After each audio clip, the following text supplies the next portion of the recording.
Online class में बच्चों एक बार आपका फिर से स्वागत है। काफ़ी दिनों से वीडियो हम नहीं बनाए थे बच्चों। आज जो हम लोग चर्चा करेंगे, आपका अगला चैप्टर है आयतन एवं धारिता। पिछली क्लास में हम लोगों ने सांख्यिकी के बारे में, जिसमें हमने माध्यिका माध्य बहुलक के बारे में पढ़ा कि समांतर माध्य क्या होता है, माध्यिका क्या होती है, बहुलक। आज जो टॉपिक है, जो आपका अगला चैप्टर है आयतन एवं धारिता, उसमें जो टॉपिक हमारा है, देख रहे होंगे आप, घन लिखा है, क्यूब। तो क्यूब का फिगर बना हुआ है और कुछ बातें इसमें हैं कि क्यूब में कितने शीर्ष होते हैं। तो क्यूब में शीर्ष 8 होते हैं, 4 ऊपर 4 नीचे होता है। इसके सबसे बड़ी बात, इसकी जो भुजा है सब बराबर होती है, ठीक है। फलक इसमें 6 फलक होते हैं, किनारा 12 होता है, ठीक है। किनारा इसमें 12 होता है भाई। देखेंगे 1 2 3 4 5 6 7 8 9 10 11, एक पीछे वाला जो आपका है 12, 4 ये 4 नीचे 4 ऊपर, 4 इस बगल 4 इस बगल, 4 4 8 4 12 किनारा होता है, ठीक है। अब देखिए इसका आयतन, घन का आयतन क्या होता है। घन का आयतन देखिए, सूत्र होता है घन का आयतन बराबर लंबाई गुणे चौड़ाई गुणे ऊंचाई होता है, ठीक है। तो सारी भुजा इसकी बराबर है, तो यानी ए गुणे ए, तो ये ए क्यूब होगा, ठीक। अब इसका देखिए संपूर्ण पृष्ठ का सूत्र जो होता है वह 6a² होता है। घन का संपूर्ण पृष्ठ का फार्मूला 6a² होता है, ठीक। विकर्ण क्या होता है, विकर्ण बराबर होता है अंडर रूट लंबाई का स्क्वायर प्लस चौड़ाई का स्क्वायर प्लस ऊंचाई का स्क्वायर। यानी सारी भुजा बराबर है, यानी ए का स्क्वायर, ए का स्क्वायर, ए का स्क्वायर, तीनों को जोड़ेंगे 3a²। यहाँ से ए बाहर आ जाएगा, ए जब बाहर आ जाएगा तो क्या होगा, विकर्ण बराबर ए कड़ी में 3, यानी भुजा, ए को भुजा बोलते हैं, भुजा कड़ी में 3। तो ये चीज़ आपको देखने को मिला कि शीर्ष इसमें 8 हैं, फलक शीर्ष इसमें कितने हैं, घन में 8, फलक 6, किनारा 12। तो घन का आयतन बराबर ए क्यूब, घन का संपूर्ण पृष्ठ 6a² और घन का विकर्ण ए कड़ी में 3 होता है। ये मुख्य चीज़ें, ये 3 फार्मूले होते हैं, ठीक है। अब आगे हम लोग चर्चा करेंगे घनाभ। अब घनाभ देख लीजिए, घनाभ का फिगर बना हुआ होता है। अब जैसे देखिए यहाँ ए है तो इसके सामने भी ए होगा, यहाँ भी ए होगा, ठीक। ये बी है, जैसे ये देखिए भुजा इसकी ए दिया है तो ये भी ए होगा, इसके सामने भी ए होगा, पीछे भी इसके ए होगा। ये बी है तो यहाँ भी बी है, ये सी है तो ये सी है। इस प्रकार से इसकी लंबाई चौड़ाई ऊंचाई ए बी सी दिया होता है। अच्छा, इसमें भी शीर्ष को 8 होते हैं, फलक 6 होता है, किनारा 12 होता है, ठीक है, ठीक। अब इसका फार्मूला देखिए, घन का आयतन बराबर लंबाई, घनाभ का आयतन बराबर लंबाई गुणे चौड़ाई गुणे ऊंचाई। तो इसकी भुजा अलग अलग है, यानी ए गुणे बी गुणे सी। घनाभ का संपूर्ण पृष्ठ होता है 2 इंटू ब्रैकेट में A B plus B C plus C A, ये हो गया। अब आपका होता है विकर्ण। तो घनाभ का विकर्ण बराबर होता है, घनाभ का विकर्ण बराबर होता है आपका, घनाभ का विकर्ण बराबर आपका होता है अंडर रूट लंबाई का स्क्वायर प्लस चौड़ाई का स्क्वायर प्लस ऊंचाई का square, under root a² plus b² plus c²। Okay, ठीक है। अब हम लोग देखेंगे संपूर्ण पृष्ठ जैसे दिया गया है। तो संपूर्ण पृष्ठ जब आप निकालेंगे तो देखिए, संपूर्ण पृष्ठ जब निकालेंगे तो एक ये आयत बनता है। आयत जब बनेगा, यहाँ भी बनेगा, ठीक इसके पीछे भी बनेगा,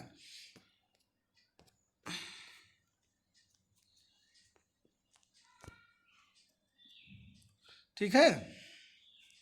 देखिए ये जो है आपका, ये यहाँ से देखिए आयत बनेगा, ये बनेगा ऐसे। यहाँ भुजा ए दिया है तो आयत का क्षेत्रफल बराबर क्या होता है, लंबाई गुणे ऊंचाई। ये भुजा आपका ए है और लंबाई ऊंचाई बी है। इसी प्रकार इसके पीछे भी होगा, इसके पीछे वाले में होगा तो वो भी ए गुणे बी होगा। तो यहाँ जब हम लिखेंगे, जब हम यहाँ ए गुणे बी लिखेंगे, जब ए गुणे बी यहाँ लिखेंगे तो देखिए तो 2, जैसे ए बी लिखेंगे लंबाई गुणे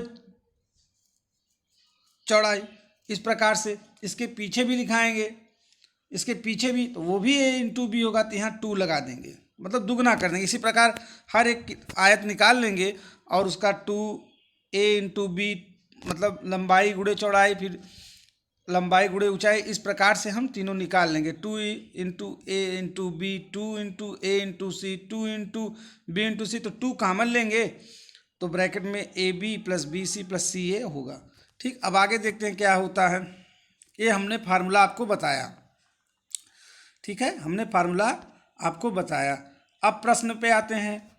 ठीक, घन का आयतन के बारे में आपने जाना, ए क्यूब, घन का संपूर्ण पृष्ठ 6a स्क्वायर, ठीक, और घन का विकर्ण अंडर रूट 3a स्क्वायर, ए निकाल लेंगे तो एक कड़ी में 3 होगा। ठीक, अब प्रश्न देखते हैं क्वेश्चन कि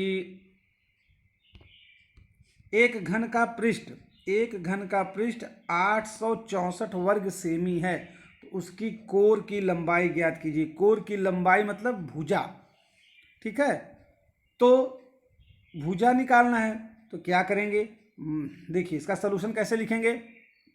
मान लीजिए घन का कोर की लंबाई कितना है, a, ठीक, और घन का पृष्ठ का मतलब दिया है संपूर्ण पृष्ठ से होता है, तो घन का संपूर्ण पृष्ठ आप जानते हैं क्या होता है, घन का संपूर्ण पृष्ठ 6a square, okay, 6a square, और घन का संपूर्ण पृष्ठ दिया है 864 is equal to 6a square, तो यहाँ से a square is equal to क्या है, 864, 800 a स्क्वायर बराबर क्या होगा, 864/6, डिवाइड करेंगे तो 144, यानी a स्क्वायर इक्वल टू 144, तो a बराबर 12। क्या पूछ रहा है, उसकी कोर की लंबाई, क्या पूछ रहा है, उसकी कोर की लंबाई। तो अतः आप लिख देंगे घन के कोर की लंबाई 12 सेंटीमीटर। ठीक, ये आपके आसान सा प्रश्न है, कोई कठिन प्रश्न नहीं है, ऐसे भी प्रश्न आएंगे आपको माइंड में। तीनों फार्मूले, घन का 3 फार्मूला, घनाभ का 3 फार्मूला, ये रखना है, प्रश्न को पढ़ना है। घन का पृष्ठ क्या दिया, 864 वर्ग सेमी, और घन की भुजा निकालनी है, लंबाई, सॉरी, हाँ, भुजा की लंबाई निकालनी, कोर मतलब भुजा, तो घन का कोर की लंबाई मान लेते हैं a है, तो संपूर्ण पृष्ठ दिया है होता है 6a स्क्वायर, दिया कितना है 864, 6a स्क्वायर, a स्क्वायर ऐसे लिखेंगे, 864/6 यहाँ जाएगा, भाग देंगे 144, तो a स्क्वायर बराबर 144, अंडर रूट होगा तो a इक्वल टू 12 सेंटीमीटर इसकी लंबाई होगी। ठीक है, अगला प्रश्न देखते हैं। अगला प्रश्न देखते हैं कि एक घन की भुजा, ठीक, एक घन की भुजा 3 सेंटीमीटर है, तो उसका आयतन ज्ञात कीजिए। बहुत अच्छा प्रश्न है। तो घन की भुजा यानी 3 सेंटीमीटर, यानी a बराबर 3 सेंटीमीटर, तो घन का आयतन होता है भुजा का क्यूब, यानी a का क्यूब, तो 3 रख देंगे तो 3 का क्यूब बराबर 27 घन सेमी, क्योंकि a गुणे a होगा। छोटा सा प्रश्न था, अच्छा प्रश्न था, ऐसे आ सकते हैं एग्जाम में। अब आते हैं हम लोग देखते हैं, एक घनाभ की लंबाई 8 सेंटीमीटर, चौड़ाई 6 सेंटीमीटर, एक घनाभ की लंबाई 8 सेंटीमीटर, चौड़ाई 6 सेंटीमीटर तथा ऊंचाई 4 सेंटीमीटर है, तो उस घनाभ का संपूर्ण पृष्ठ और आयतन ज्ञात कीजिए। आप संपूर्ण पृष्ठ आपको पता है, तो आप लिखेंगे, क्या लिखेंगे कि घनाभ की लंबाई, इसको a मान ले, ये 8 सेंटीमीटर, चौड़ाई b है, 6 सेंटीमीटर, ऊंचाई c है यानी 4 सेंटीमीटर। तो घनाभ का संपूर्ण पृष्ठ आप जानते हैं 2 इंटू ब्रैकेट में a into B plus B into C plus C into A centimetre square होता है। ठीक, तो इसका मान रख देंगे आप। जब इसमें मान रखेंगे तो 2 इंटू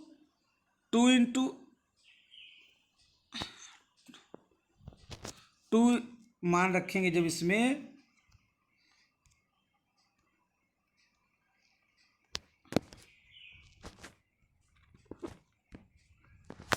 देखिए जब आप मान रखेंगे बेटा यहाँ, तो 2 यहाँ है ही है। ठीक, 2 यहाँ है ना। अब a की वैल्यू क्या होगी, 2 यहाँ लिखेंगे, a की वैल्यू 8 इंटू 6, बी सी की वैल्यू 6 इंटू 4,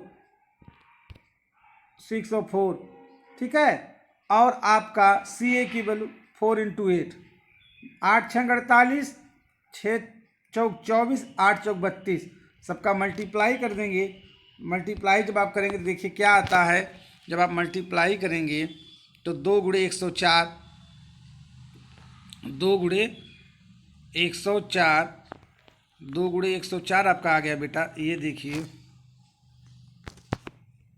2 गुणे 104 आ गया, तो इसका 208 वर्ग सेंटीमीटर ये आपका आया। घनाभ का संपूर्ण पृष्ठ आया।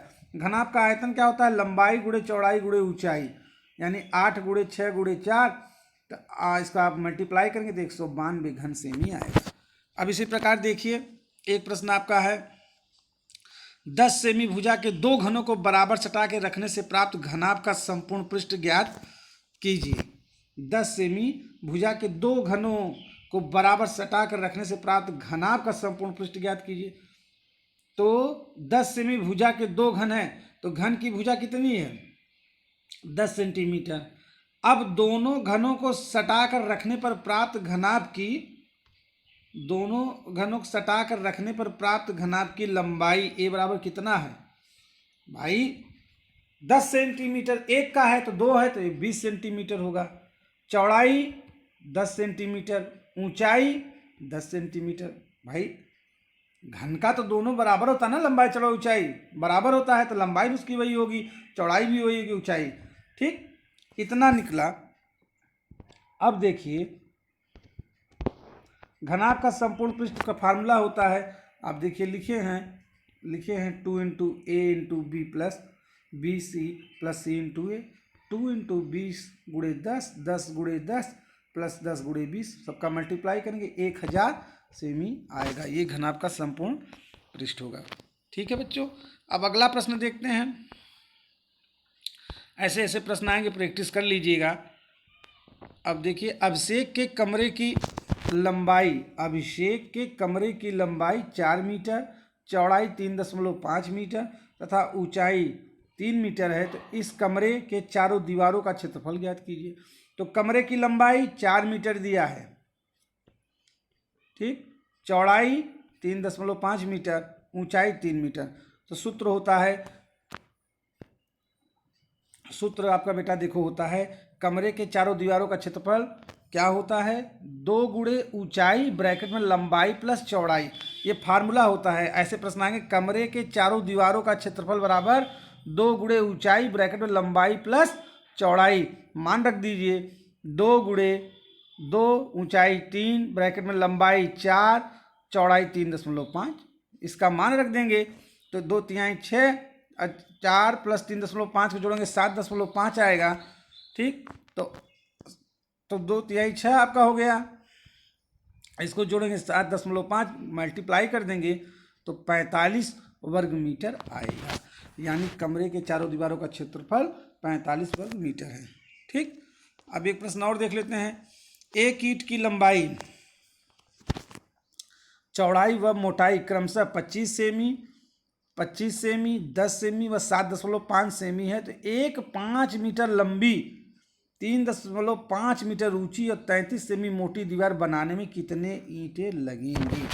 ये प्रश्न अच्छा है कि एक ईंट की लंबाई, चौड़ाई व मोटाई क्रमशः 25 सेमी, 10 सेमी व 7.5 सेमी है। तो एक 5 मीटर लंबी, 3.5 मीटर ऊंची व 33 सेमी मोटी दीवार बनाने में कितने ईंट लगेगी। तो पहले ईंट की लंबाई क्या दिया है 25 सेमी या सेंटीमीटर सीएम भी लिख सकते हो।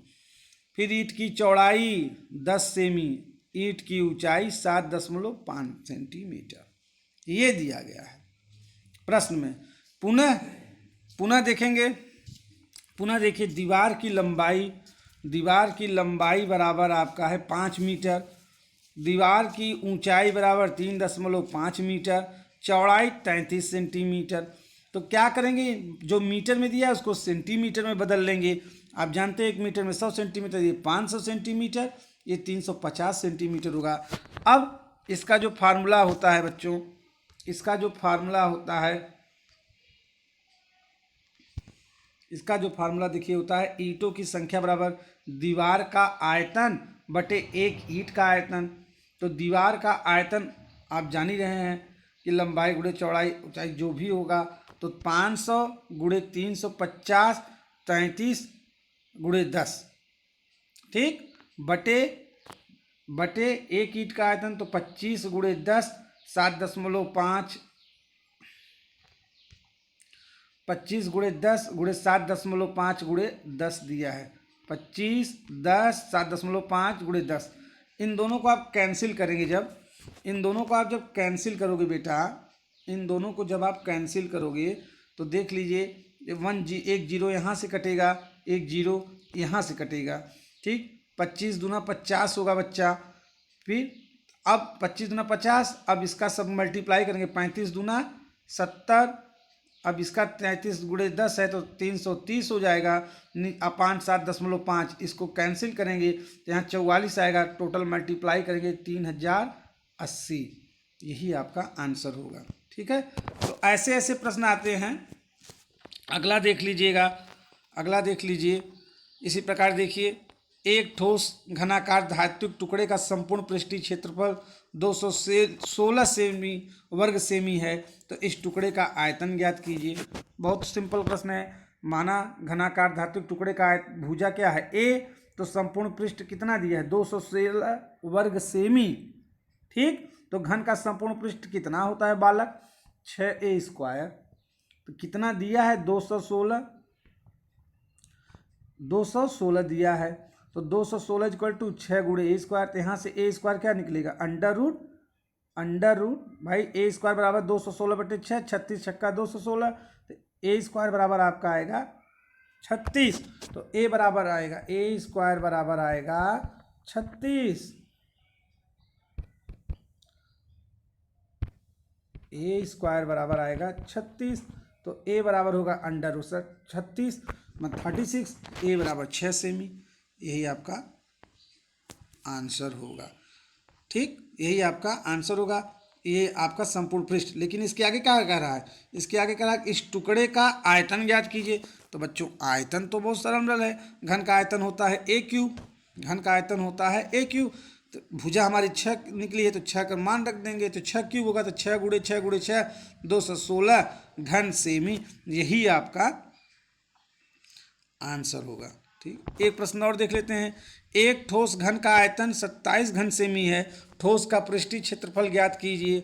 तो घन का आयतन कितना दिया है, घन का आयतन दिया है 27 सेंटीमीटर क्यूब दिया है।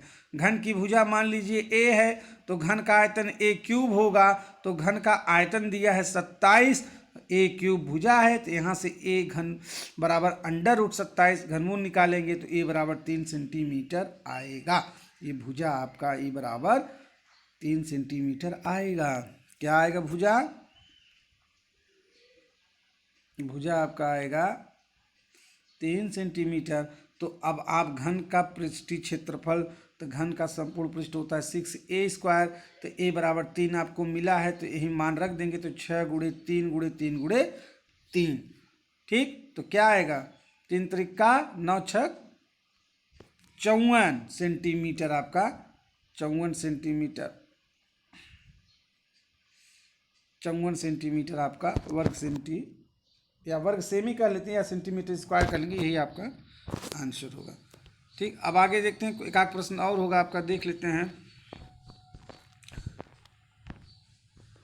ठीक है बच्चों। ये था आपका आयतन और धारिता के चैप्टर में घन घन घन घनाभ के फार्मूले थे।